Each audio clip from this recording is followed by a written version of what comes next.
G'day guys, Chewy here and welcome back to some more coverage of Warlords of Draenor.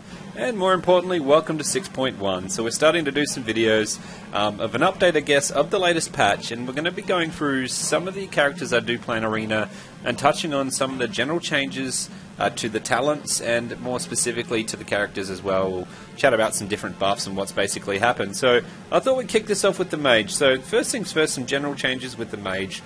In the Arcane spec, the use of Presence of Mind can now be applied to your Polymorph spell. So basically, what that means is you can apply that and have an instant cast Polymorph. Very, very effective.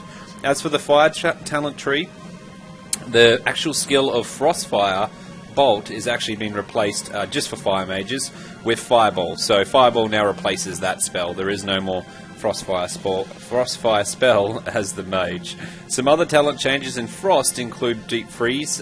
Basically, the stun effect of Deep Freeze now, every time you do cast it, will always break when receiving damage from, say, an Ice Lance or an Icy Nova, but it no longer has a chance to break from other damage sources. So what that means is, if you do get that proc and you're in Frost and you do the Deep Freeze, you can get your 2's partner or 3's partner to focus all their damage on it without the concern of it breaking it earlier, which is really, really good to see. Some other general talent changes as well would be about the glyphs itself. Now with the glyph of Frostfire Bolt, it's now been replaced with the glyph of Ignite. Basically what the glyph of Ignite does is it causes Ignite to also reduce the target's movement speed by 40%. So when we look at that, I'll just jump into that just quickly, guys, sorry, 2 secs. When we look at that actual talent in here, the glyph I should say, not talent, there it is here. So basically, whenever you do cast your Ignite ability, you're also going to be casting slow on them. So obviously that is a fire proc bonus that you can get, which is something I'm probably going to replace that with anyway, because that's just absolutely awesome. Casting your Ignite and being able to have that applied as a slow is a great thing as a Fire Mage. So that's some general changes in terms of the different various classes you can play. There has been, in terms of saying whether the Mage has been nerfed or buffed, what the intention of 6.1 is to really balance out a lot of the classes. There is one class that got a massive buff, which I'll talk about a little bit later. I'm sure everyone else is hating Feral Druids right now. But as for the Mage itself, I guess some bonuses for the equaling out of the playing field and the balancing in PvP is now whenever you cast the Alter Time spell, it has a 1 minute cooldown down from 1 minute 0.5. And now when you use that Evanescence ability, which is obviously in one of your talent specs, if you proc that, it basically now provides more efficient protection against other effects and functions more consistently than what it did before. One thing to note though, very important, it's not in this spec, it is in the Frost spec. If you are using Icy Nova, which chances are if you're PvPing, you're probably using this ability because it's just absolutely awesome. It no longer actually applies a stun to the target, so that has definitely been nerfed. Instead, it applies a root for the enemy, so there is no stun on that bad one. Another one to take in consideration, if you are using the Frost spec and you are using the Mirror Image ability, they've actually had a bit of a nerf on the amount of damage the Frost Bolts do. Well, that the images cast anyway for you. So I guess in terms of equaling it out for the Mage, in my eyes, I would consider a slight buff on Fire, considering that we now have an ability that's slow with Ignite. And in terms of Frost, I guess it's just slowed it down a bit, because it was a pretty overpowered spec in terms of the slows, debuffs and everything as well, and especially the Icy Nova having a stun. If you're really good with your Mage and you're a Frost spec, you would have been wreaking havoc with that ability for the past patch anyway. And that's really the major things about the Mage. I wouldn't even say it's major, but there have been some changes. They've equaled it out. So maybe revise your talent tree and think of what you're going to go with because of these changes, but definitely keep them in the back of your mind. As for me, what I'm rolling with, I'm basically doing a slight alteration just into the build itself. I'm probably using Icy Ward a lot more. It's probably going to be very, very effective with the amount of Feral Druids going to be running into. Obviously I'm sticking with the Incantus Flow and the Prismatic Crystal. The reason I'm going for Prismatic Crystal over the Meteor is if I can drop that in and we're doing a 3s, the burst that I can apply to that in a 3s melee fight is just incredible. So that's probably the real main reason I'm going there. I'm going for the Flame Glow because it's more about that it's a passive it is a reduction in all those little abilities, and it really does assist, you know, if you're getting smashed by a lot of dots as well. So that protection capability is really, really, really good. As for these abilities, clearly I'm going for the Blazing Speed because, well, as a fire, you don't really have to worry about our Icy Flows. We'll be casting our Scorch quite a lot, where possible, a Fireball, and of course a Pyroblast on proc. And of course we've got our Inferno Blast and Combustion abilities that we channel as well. So I'm quite happy with that.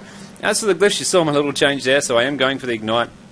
That actual slow is very, very critical for me. Same and same, just a bit of a defensive capability, regenerative ice, obviously because it's just a great ability to regain some life. And of course we're going to go for the glyph of Polymorph, because it's just a great way that we know when we do apply our CC, we're going to keep them CC'd, so it's definitely something we want to be doing.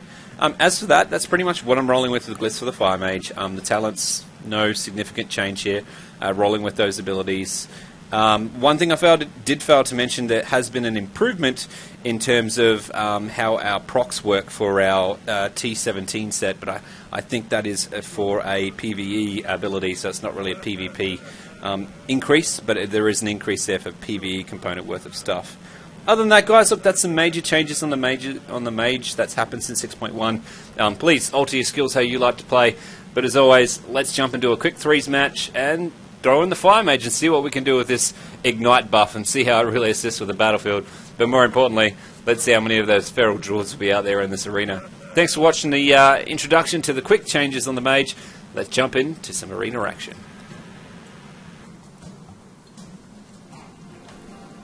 G'day guys, welcome to the arena match. Just one quick match in threes to show the Mage in action. One thing I did fail to mention before, some other items did get some buff increases as well. So if you do have the trinkets in, which I'm sure you will, the trinkets that give you the buff and the increase of 10% damage reduction from players, that actually has increased to 15%.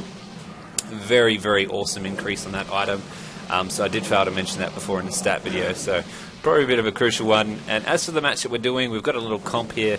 It's myself, a Feral, and I think this is a Disc Priest. I'm pretty certain it is. And we're versing a DK, Frost Mage, and Disc Priest ourselves. So I guess in this matchup, now I haven't played Fire in a little bit since our last video, so I was a little bit rusty in this clip. And I do apologise for the gameplay. I did miss some pretty key goes on this round. I remember it quite well. So you can see here I've gone obviously for the crystal buff. Now thinking about this matchup, I'm not sure if the frost ability I got over the frost ring was the best choice. I'm just trying to, I guess our game plan here was to go for the priest, but I don't know why, but I opened up on a poly and I'm trying to spread as many polys as I can. But you can see the mage then dropped his images and I wasn't watching, but he got cycloned and I just threw my massive burst down and wasted it. That was a terrible play right there. Really bad. The only good thing is we pretty much nailed all the images right. And you can see here I'm just trying to get some scorches up, casting a couple of fireballs to spread some damage. So really in this thing I think what let me down, well it didn't let us down, we still had a good match, but what let me down a little bit was I wasn't really watching on who I was CCing correctly. I should have been putting a lot more pressure on the priest. You can see there we've got our own feral druid doing some significant damage. I did do a lot of CCing though, probably not all the most effective ones, and especially not that ability there. I just missed the Dragon Breath, but I did get the Priest. You can see that was a nice little open on the poly, but unfortunately it got broke. I missed a really good opportunity there to go for at least another poly on the Mage.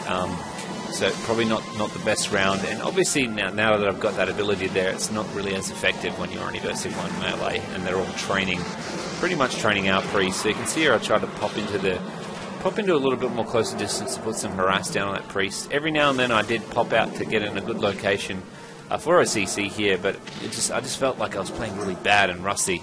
Definitely missed some really good opportunities here and really to kick off a good burst, which wasn't a good start, I guess, to the threes match. You can see here I'm pretty much left alone. The only thing I'm really trying to keep observant of is opportunities. Another brilliant silence from the priest there.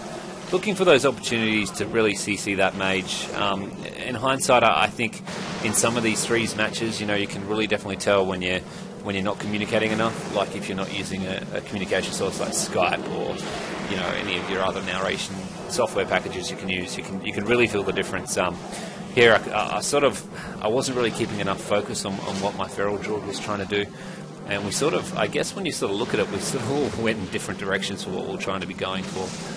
We did actually pick up a little bit more teamwork towards the later part of the match, but we could have definitely done a lot better in this match. You can see that a Ring of Frost in this sort of a lineup would have been a lot more effective. So I guess another good thing is when you're going into an arena, don't be afraid to change your talents. I sometimes forget this during the lead up.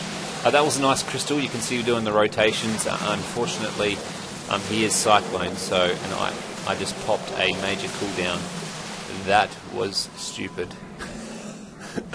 I don't know why I did that, guys. You can see when you're playing different characters, I try to line up my keybinds so they're pretty similar. So if I press the C key, it will do a similar action to the other C keys. But in this one, I must have completely forgot that that bind, in this case, is the freeze. So definitely some appalling playing. I think what got us in the end is, what are we doing from the Feral Druid? We're not doing much at all. We pretty much pulled out some pretty good bursts towards the end of it, and we ended up getting a little bit more accomplishment, where you can see here we're starting to channel them, playing a little bit better, getting over the rustiness of the Mage. But it really is amazing with the fire. Even if a little break that I've had with the fire, you know, there I was just trying to DPS down the elemental. I mean, what crack was I on, right? I mean that's all well and good because it frees up I guess a movement decrease that's going to be happening there on my Feral, but you can see here we're starting to put a lot more pressure on that heals, getting a couple of procs, a couple of Pyroblasts, and here comes the finisher.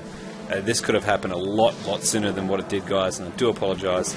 But I guess the main thing is just to really chuck him in there in the battlefield, have a little bit of chat about the skills, and see how much I remember of the Fire Mage. We win the battle, terrible match. We'll do a lot better during the week when we get some more practice with the Fire Mage. And as always, guys, thanks for watching.